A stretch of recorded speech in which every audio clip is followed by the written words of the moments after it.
নম্বর আয়াত, কয় নম্বর বলে? সূরাতুল বাকারা 85 নম্বর আয়াত। কয় নম্বর?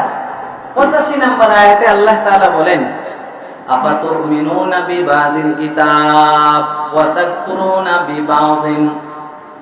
আল্লাহ তাআলা বলেন, আফাতুমিনুনা বিবাদিল কিতাব, তোমরা কিছু অংশ মানবে আর কিছু অংশ মানবে না, এটা হতে পারে না। আফাতুমিনুনা বিবাদিল কিতাব ওয়া তাকফুরুনা বিবাদিন, যারা বলে আমরা কোরআন মানি, কোরআনের সব কিছু মানি, কিন্তু ওয়া আহাল্লাল্লাহুল বাইয়া ওয়া হারামার রিবা, যেখানে আল্লাহ বললেন ব্যবসা হালাল সুদ হারাম, এটা মানি না। কি বললেন?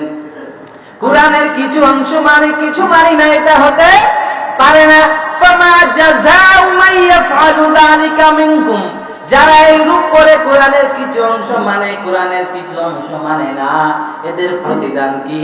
ফামা জাযাউ মান ইয়াফআলু যালিকা মিনকুম ইল্লা খিজুন ফিল হায়াতিদ দুনিয়া, দুনিয়ার হায়াতে লাঞ্ছনা, অপদস্থ, অপমান সহ্য করতে হবে।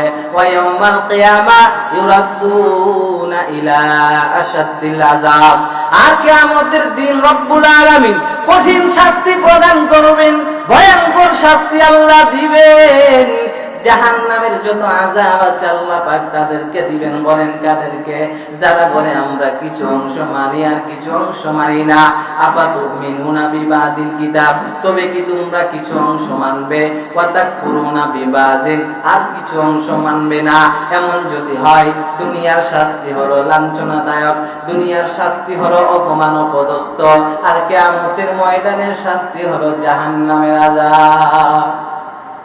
ওয়াল্লাহু বিগাফিলিন আম্মা তা'মালুন, আর তোমরা যা কিছু করছো সব কিছুর খবর রাখে কে? বলেন বান্দা, তুমি যাই করো না কেন, রাতের বেলায় করলেও খবর জানেন আমার আল্লাহ। তুমি ভাবিও না রাতের বেলা আল্লাহ দেখে না, বলে আল্লাহ সব কিছু দেখে রে বাবা। দিনের বেলা করবা তাও দেখেন কে?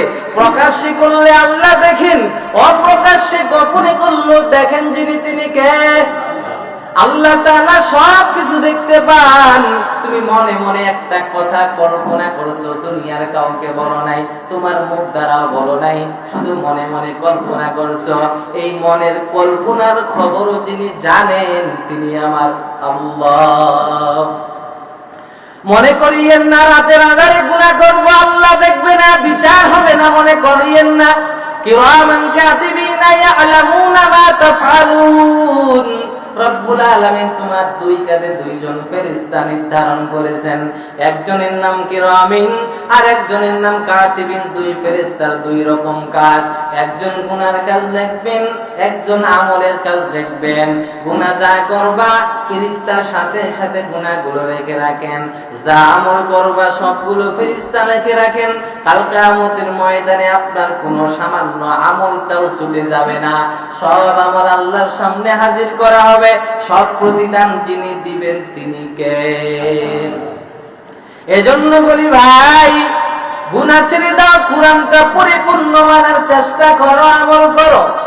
কিছু অংশ মানবা, কিছু অংশ মানবা না, এটা হতে পারে না। কোরআনের পরিপূর্ণ অংশ মেনে নাও। অন্য